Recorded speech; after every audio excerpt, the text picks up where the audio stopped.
Assalamualaikum warahmatullahi wabarakatuh. Waalaikumsalam.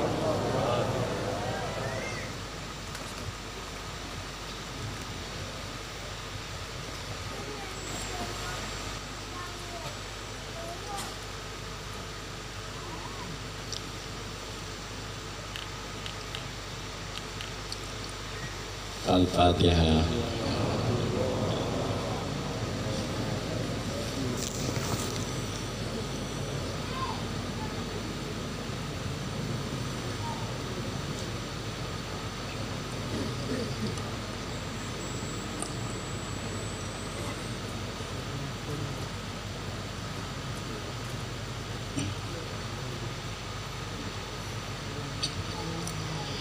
Pada malam yang berbahagia ini, Tanyo telah dapat hadir Mbak Pesantren Abu Cukri yang dinamakan dengan pesantren apa namanya?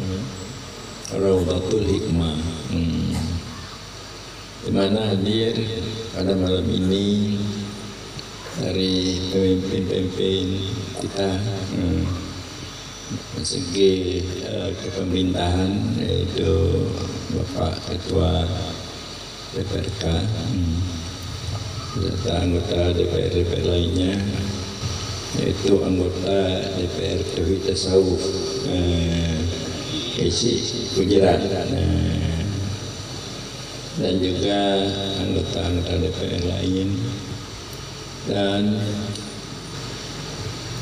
hadir abu-abu guru-guru kita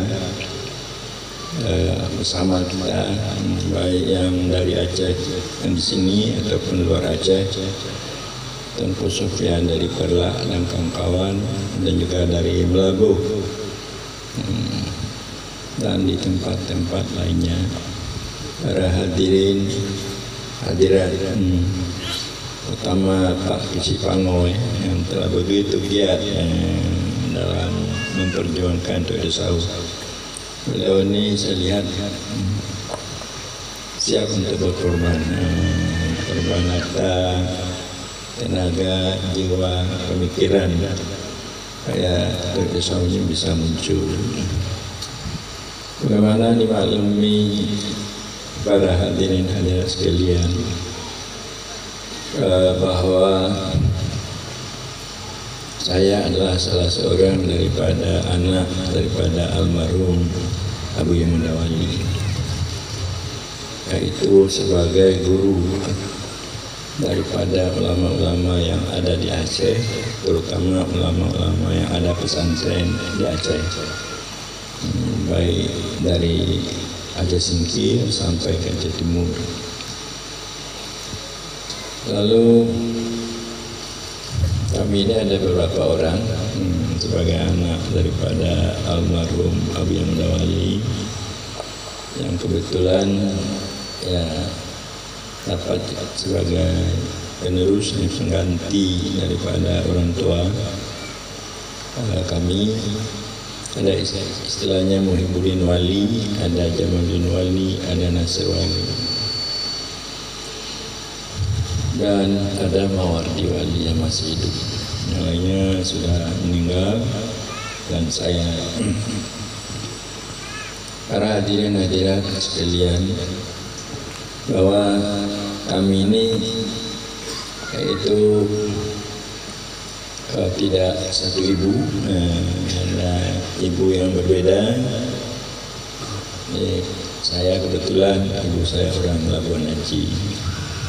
Yang lainnya ada yang dari Sumatera Barat, ada yang dari Mangging, ada yang dari Tunom, karena ayah banyak istrinya. Para hadirin hadirat sekalian, saya juga mengaji semenjak kecil di bawah bimbingan beliau. Kemudian saya juga pernah menjadi pimpinan pesantren peninggalan orang tua Darussalam Labuan Haji. Samping pesantren itu untuk memimpinnya bergiliran antara kami, karena kami artinya banyak yang pandai dalam mengaji.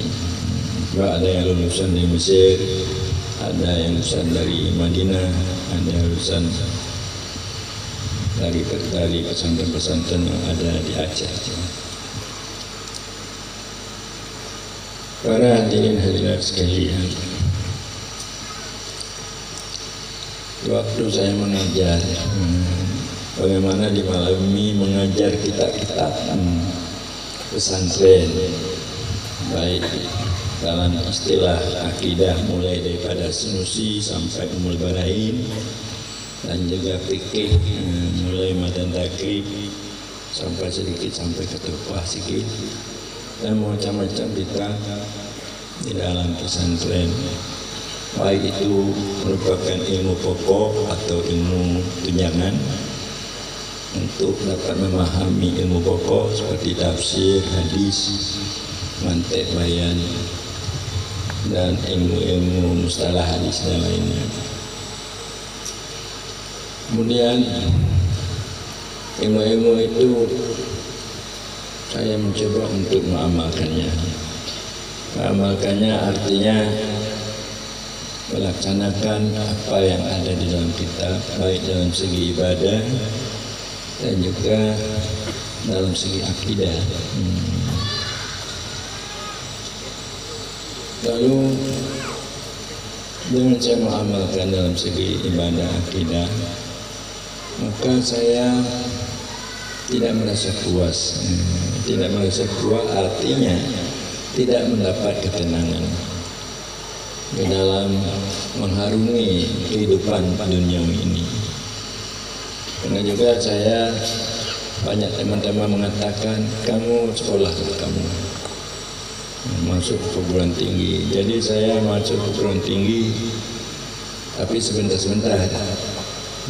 Tidak lama masuk perguruan tinggi UIN, Mama YN pada masa itu ada, baik di Banda Aceh dan juga di Sumatera Barat. Kemudian juga masuk perguruan tinggi di Kolej Islam di Lampuri, Kelantan. Jadi cuma sebentar-sebentar.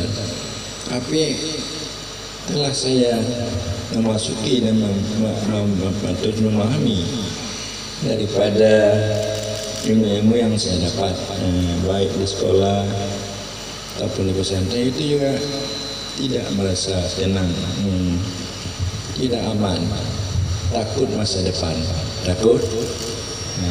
Bagaimana masa depan, artinya rezeki di mana, bagaimana kita bermasyarakat, bagaimana siapa yang mendengar ucapan kita. Jadi banyak kacau-kacau di dalam batin. Maka dari itulah saya artinya mendalami tasawuf. Saya mencoba untuk mendalami tasawuf, tapi saya mendalami tasawuf bukan dengan murid-murid saya. Ini adalah murid-murid saya mengaji tamat kelas 7, bukan itu. Saya mendalami tasawuf dengan orang-orang yang bertarekat, orang-orang suluk, orang-orang tua-tua yang dianya itu dari pesantren juga. Jadi tasawuf yaitu satu ilmu bagaimana supaya kita dapat berakhlak baik, supaya jangan ada sifat-sifat yang tercela di dalam batin kita. Tasawuf dengan pengertian bagaimana supaya kita dapat berjalan kemauan kita, hudur di hadapan Allah. Tasawuf supaya lekang sifat-sifat nafsu yang jelek pada batin kita. Tasawuf. Jadi pandangan kita kalau orang bertasawuf, emas dan batu sama.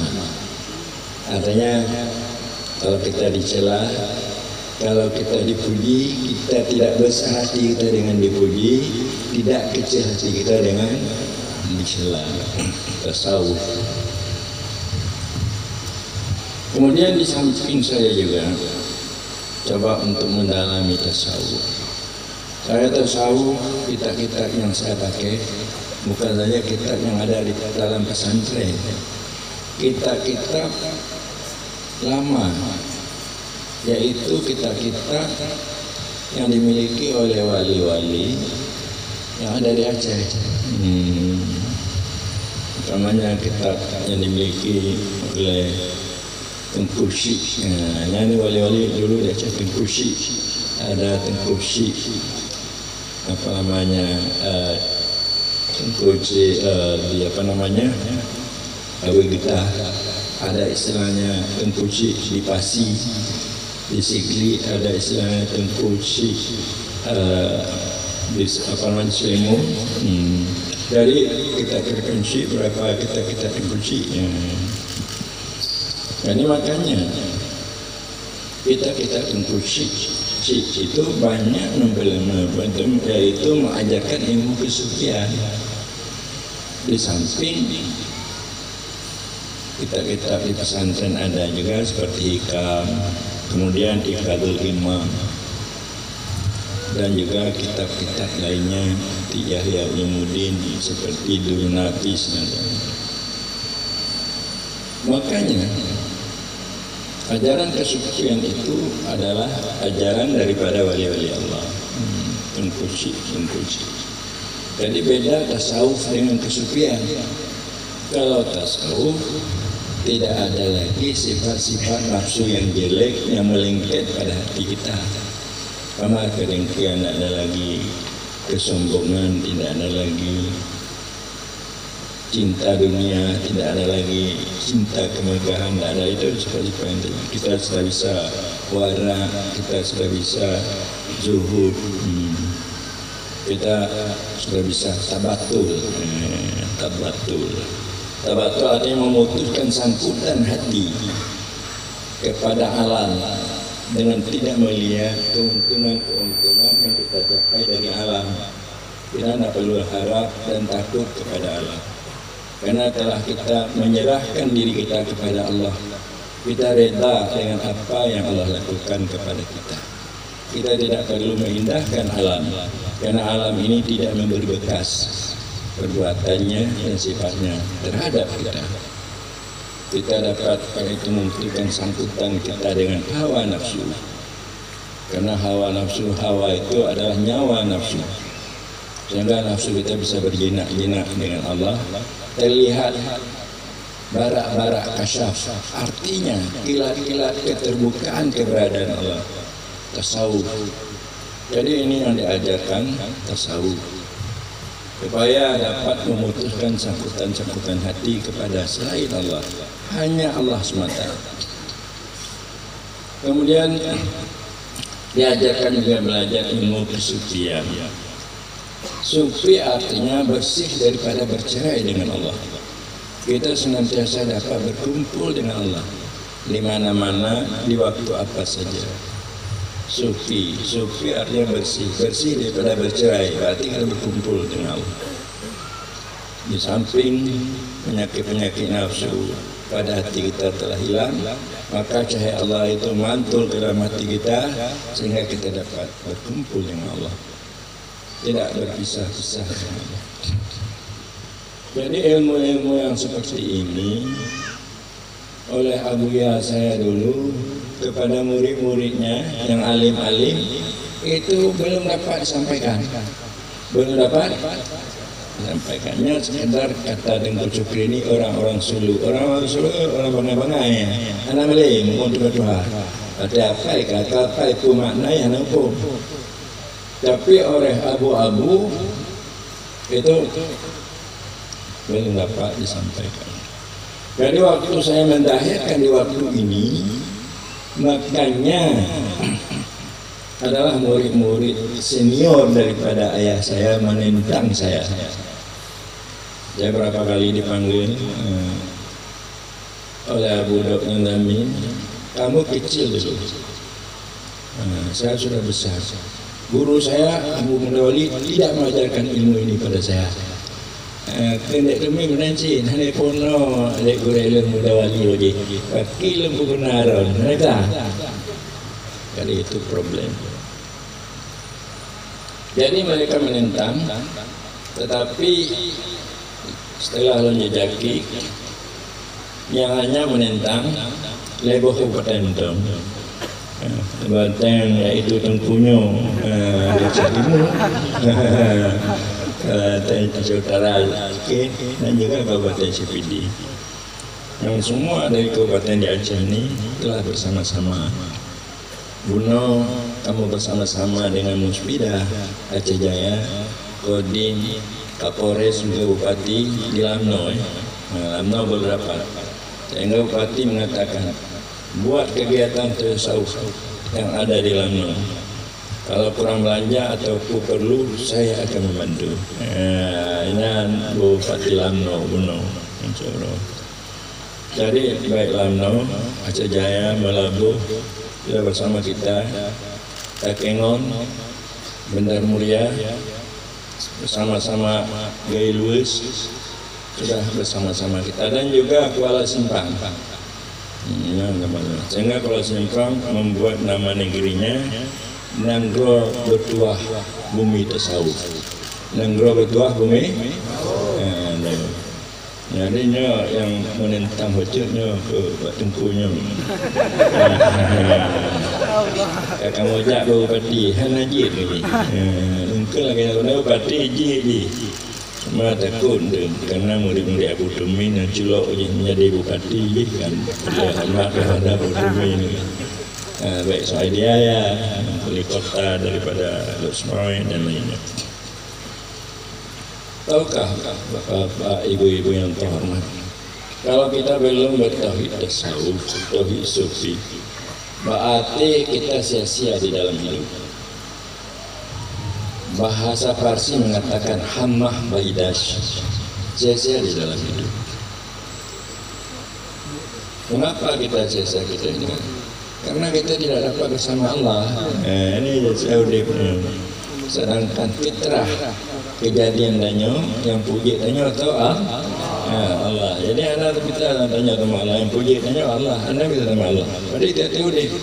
Sama umpamanya, danyo lahir dari ayah dan mak. Tapi danyo anda dapat bersama dengan mak dan ayah. Mak ayah saya banci danyo, pada danyo. Walaupun kaya ada danyo, umpamanya bukan kaya danyo pun, dia danyo enggak dah. Ayah tanya banci, mak tanya banci, walaupun peng tanya le pun mana udik mana? Mana kan?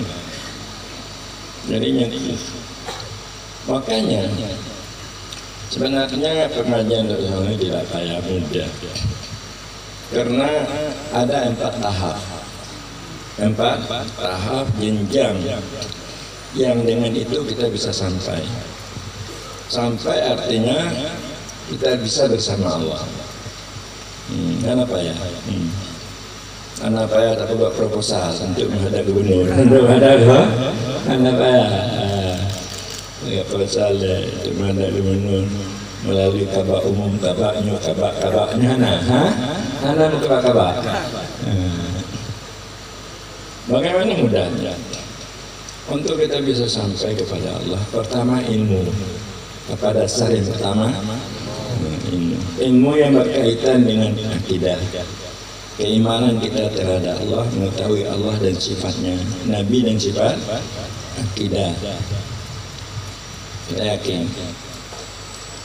Dan kita harus tahu mengenai hukum, perintah dan larangan. Apa yang diperintahkan oleh Allah kita lakukan.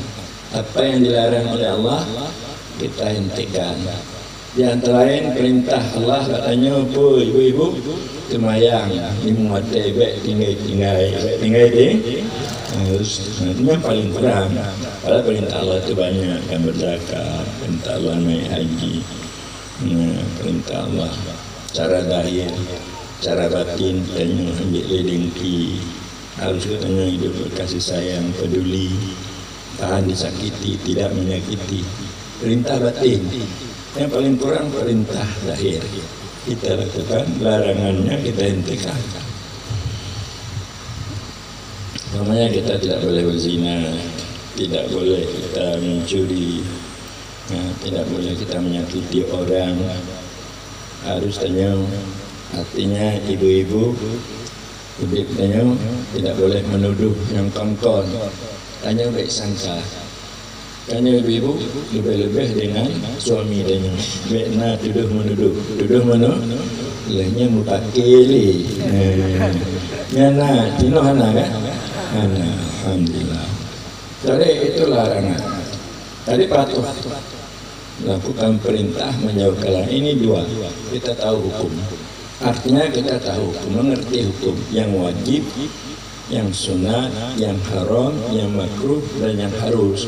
Yang wajib, yang sunat lakukan, yang haram, yang makruh tinggalkan. Yang harus dia tak buat, dia hanya tak buat. Jadi tahu kita hukum syarak. Ini dua.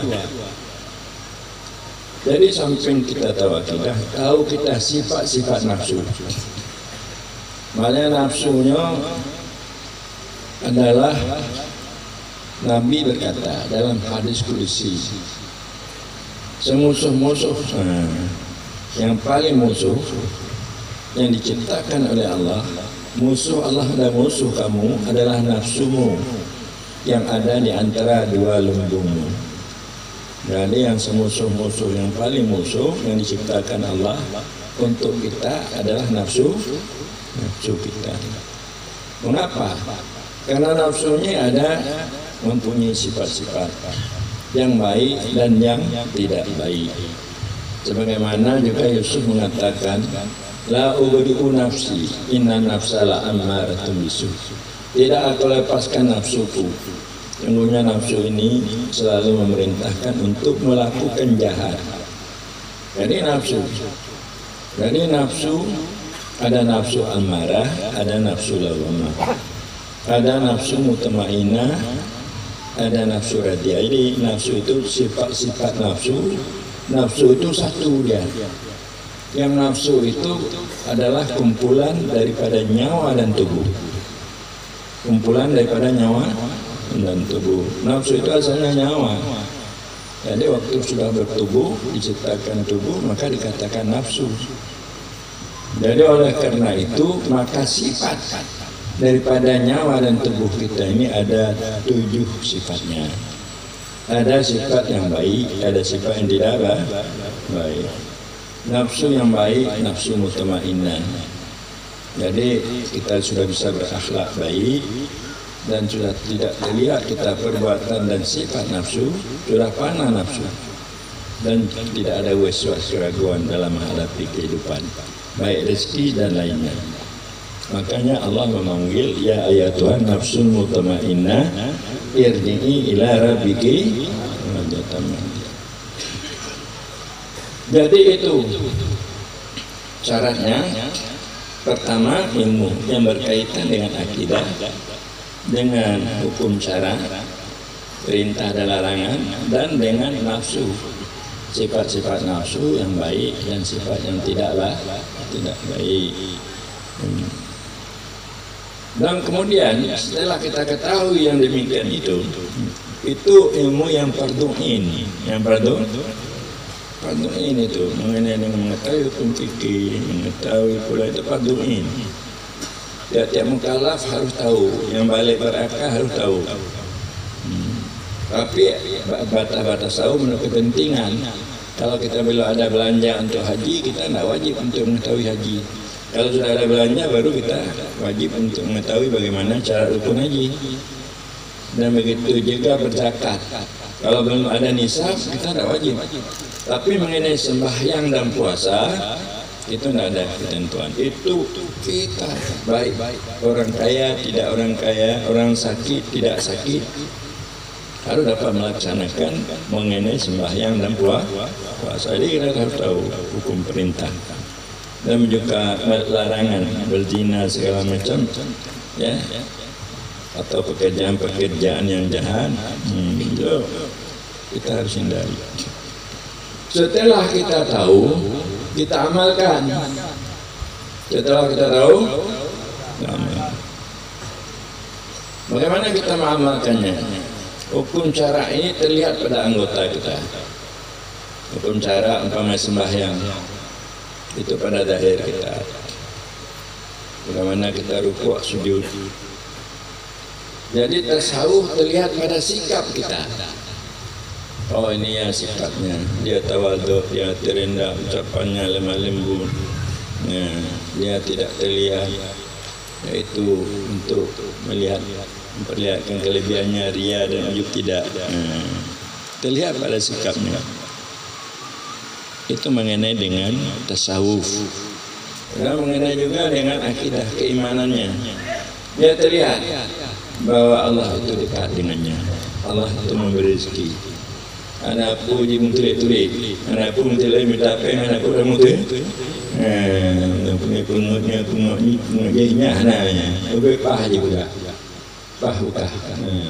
Kemudian, jadi itu terlihat pada ucapan dan keyakinan bagaimana Allah itu memberikan rezeki, menyenangkan, menyehatkan kita. Jadi itu mengamalkan, itu yang kedua.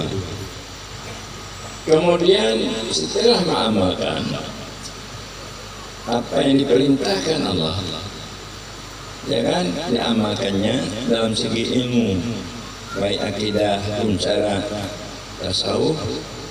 Itu perintah siapa yang demikian itu? Perintah Allah, perintah Allah. Perintah Allah, perintah Nabi pada kita kan. Kemudian setelah kita ketahui itu perintah Allah, makanya kita kemauan kita, sangkutan hati kita tidak ada lain kepada orang yang memerintahkan ini, kepada Allah Subhanahu wa Ta'ala. Hati kita. Pamannya Anda sembahyang, setelah tahu Anda sembahyang diperintah Allah, jangan Anda dengan sembahyang, Anda dengan Allah, kembali kepada Allah. Terlihat sifat-sifat kebagusan, terlihat sifat-sifat kehebatan Allah, bahwa gerak diam kita itu datang dari Allah dalam kita salat terlihat, dan kita hanya niatan kita hanya Allah dan sifatnya di dalam waktu kita melakukan perintah Allah. Karena itu yang diperintahkan itu baru dapat kita lakukan dengan sebab taufik dan inayah Allah. Kita melakukan salat, penyebabnya adalah dengan taufik inayah, dengan bantuan Allah. Karena kita bisa bergerak, berdiam adalah dengan ikhtiar Allah. Tidak hanya dengan usaha kita, adalah dengan ikhtiar Allah. Jadi kita kembali kepada melihat orang yang memerintahkan dan sifatnya. Jadi kembali kepada orang yang memerintahkan dan sifatnya, itulah maka orang sufi disuruhnya kita bertarekat, disuruhnya kita bertarekat, berzikir supaya kita teringat Allah. Itu sembahyang, itu zikir. Jadi supaya kita teringat Allah, melihat yaitu kebagusan dan kesifatan Allah. Kenapa? Karena nikmat-nikmat Allah yang begitu banyak yang kita peroleh, maka Allah itu sangat sayang kepada kita. Ini adalah yang ketiga, artinya bagaimana menyempurnakan hati supaya anwar wadidah, cahaya-cahaya Allah datang dalam batin kita, cahaya asma dan sifatnya, kebagusannya, kebaikannya terlihat dalam batin kita. Itu dikatakan hakikat namanya. Apa namanya? Kemudian terlalu banyak terlihat kebaikan Allah, maka lupa kita kepada lain Allah, anak, keluarga lupa, bahkan lupa kita kepada diri kita. Hanya Allah yang Maha Esa, hanya Allah, tidak ada Allah itu, yaitu ada. Dengan adanya Allah, hilang lainnya, bahwa Allah itu bersih daripada yang baharu. Jadi tauhid bersih Allah daripada yang baharu.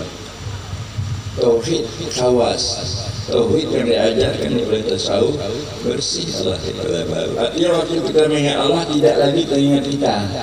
Kalau teringat kita berarti baharu. Kalau kita teringat kita dalam mengingat Allah, berarti kita berpisah dengan Allah. Sudah sama pula besar kita dengan Allah. Jadi oleh karena itu hancur rasa diri kita waktu kita mengingat Allah. Dan sudah tidak terbuat rasa pada wujud. Maka itu tamkin di dalam hati kita. Hanya Allah itu dikatakan makrifat. itu dikatakan ajaran kesucian. Berarti orang yang telah bertemu dengan Allah Subhanahu wa taala. Nah, inilah firman Allah dalam Al-Qur'an, wa amma man khafa maqama rabbih jannatan. Orang yang sangat takut kepada Tuhannya, dia dapat imbalan 2 surga. Surga yang akhirat itu surga biasa. Di akhirat, surga di dunia telah memandang wujud Allah, memandang sifat kebagusan dan kebaikan Allah, kehebatan Allah. Bukan hanya sifat-sifat daripada jalal dan jamalnya, juga terlihat sifat kamalnya Allah. Di situ kelazatan, di situ kesenangan, di situ istirahat, di situ kita rezeki kita mudah, di situ semua permasalahan yang kita hadapi mudah diselesaikan oleh Allah. Tadi saya melihat murid-murid saya hidupnya sangat sulit, permasalahan banyak, masalahnya. Jadi masalah dunianya kaji ketujuan demari. Padahal masalah dunia masalah aluh, masalah aluh. Nyangkanya aluh dikuai, mau politik, menggabung ke mana, menggabung Erwandi, bulan tim sukses kalau tidak mampunya. Tanya rumah lain, kamu menggabung, kamu mantap. Apa? Mentonya untuk Tofian. Ayatnya tujuan. Kailun kalau coba diri lun sendiri dengan lun berkhidmat tauhid tasawuf. Mengaji katanya 20 tahun, tapi untuk dakwah teknologi payah. Kalau kita di kota ada lagi mukat mengaji ba punan di kedai kau ada kunang berkali peliti di utili. Yang kalau Jawa Cah 20 tahun yang lalu 40 tahun jak kampung jika kunang utili kunang yang boleh terakhir jak tapi yang kedua mengonon pun aja anggota DPRD Anas itu PKB bukan afiliasi Latin anggota DPR hanya kan dipakai nama PKB. Allah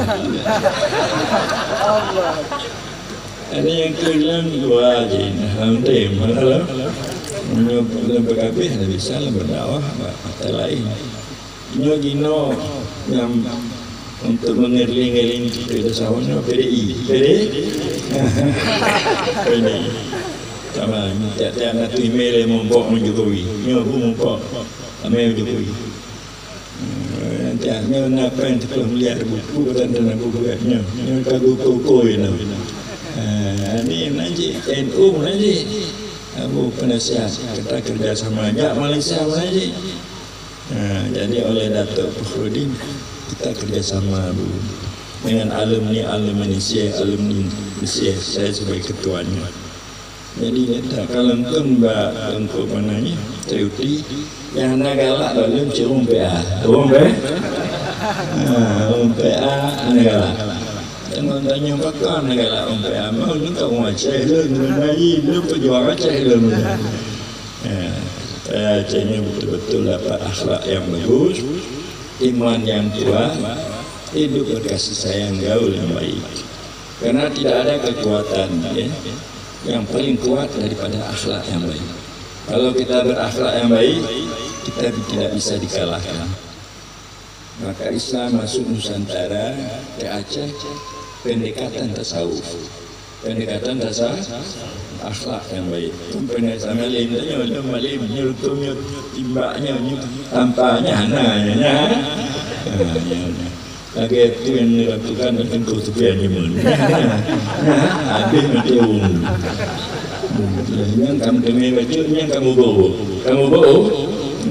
Lalu naik kamu tulis namanya bukan dan macam. Yang dipakai banyak caranya berjuang. Mana ada dong? Tajuknya mana bisa mensyukuri. Lagi tentu ketua DPRK benar. Al-Quruni, Al-Qurkum, Waskuruli. Bagaimana?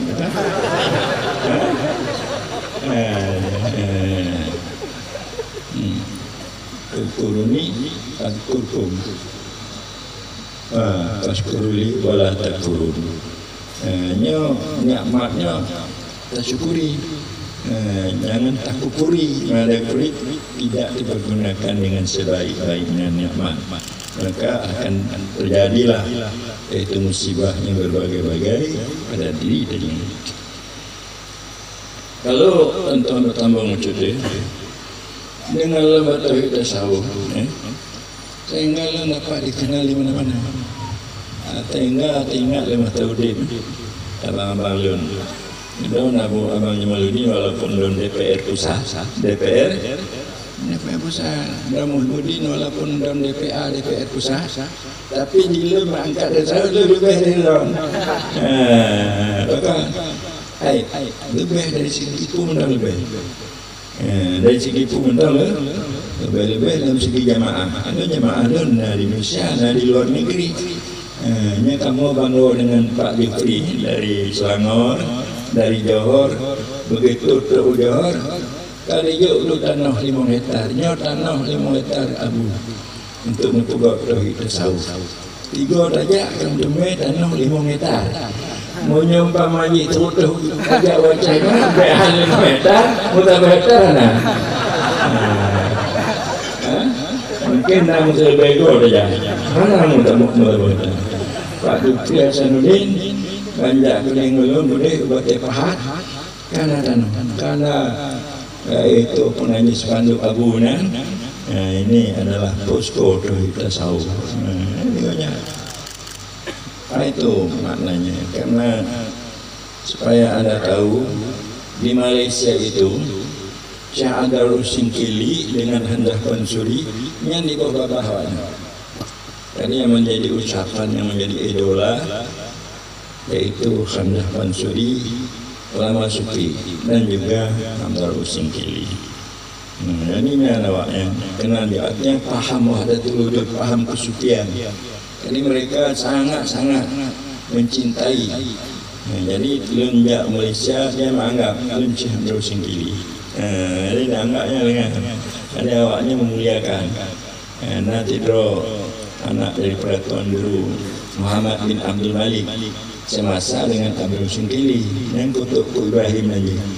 Ini dia yang pengembang agama Islam di Terengganu, cucu-cucu beliau. Dialah yang mengembangkan tauhid tasawuf sufi. Jadi menyolong untuk boleh lun kemudian dari lengkunya kena lun Andarul Singkili. Muhammad bin Abdul Malik. Yang tu Pak Jufri, kita tanya di Malaysia, di Selangor. Tok Ibrahim, anda berani duk ada pendas. Anda berani duk. Pak Taji duk di bawah. Kena gurenya datang, kena gurenya menganggap Tuan Andarul Singkili. Jadi para hadirin hadirat sekalian, nyawa insyaAllah supaya rahmat, karena itu doa yang makbul adalah doa para ahli sufi. Ahli sufi, jadi makbul doa, karena dia itu selalu bersama Allah.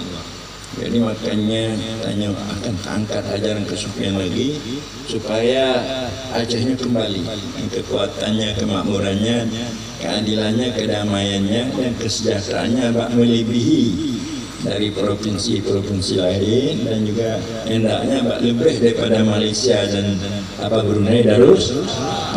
Punya cita-citanya bendungnya. Ya, alhamdulillah Pak Ketua DPK dan juga Pak Amin juga membantu. Sehingga langkah pertama gitu, Banda Aceh berzikir, Banda Aceh kota berzikir. Tapi zikirnya harus ada 4 tingkatan. Zikir supaya hudur hati kepada Allah. Baik bapa benda berzikir, hati hanya berzikir. Zikir hati hudur kepada Allah. Kemudian zikir tidak terlihat selain Allah, dirinya hilang di dalam wujud Allah. Baru itu dikatakan zikir sufi. Allah hati ya Allah, beja urmo, beja urmo. Itu arti. tidak teringat lainnya. La ilaha illallah ane inam gadah benda. Kakak gadah. Ai Allah. Kau tanya ngok Allah. Yang dia ane anjuk inam mentong cik ingat ke inam yang kan bodoh tak tanya. Tahu gubernur mentong tanya inam kenal ingat li. Pun Allah Subhanahu. Jadi itu lupa lainnya. La ilaha illallah la ilaha. Doro tanya gadah. Pakai anak ingat masih gadahnya anak ingat ikut dorongnya. Karena asyik rindu tanya sudah membara. Seolah-olah sana sudah berpelukan dengan Allah. Seolah-olah sudah berpelukan. Menya kamu mau paluk tanya kau anak ingat dorongnya le. Bapak ibu nak utai kamu paluk ingat cikero tanya lah. Anak le. Kau paluk anak ingat le kero. Anak kalian. Hanya kamu peluk sama Allah. Ngawun dan peluk anda ingat lagi roh. Memang Allah lebih lau. Maka kamu peluknya roh tanya kon tubuh tanya peluk sama Allah. Tahu cik peluknya roh? Karena roh ini adalah syahadat. Syahadat untuk mendapatkan sifat dengan roh. Untuk mendapatkan zat dengan sir. Itu ilmu ketahuan itu suci itu saya. Para hadirin hadirat sekalian, barangkali demikian saja. Supaya kita bersama-sama memperjuangkan ilmu kesukaan ini, ilmu daripada ulama-ulama kita, nenek moyang kita dulu, yaitu ilmu daripada Hamzah Mansuri, Amrul Singki. Pada masa itu pemerintah pada masa itu baik Iskandar Muda dan juga kita melihat dengan Ratu Safiatuddin. Jadi dia sangat menghormati ulama-ulama sufi, ulama tasawuf. Cuma ada penggeseran dulu waktu yaitu Iskandar Sani, karena pada masa itu orang ulama sufi tidak membantu beliau untuk mendapatkan kerajaan di Aceh. Jadi ulama sufi membantu, yaitu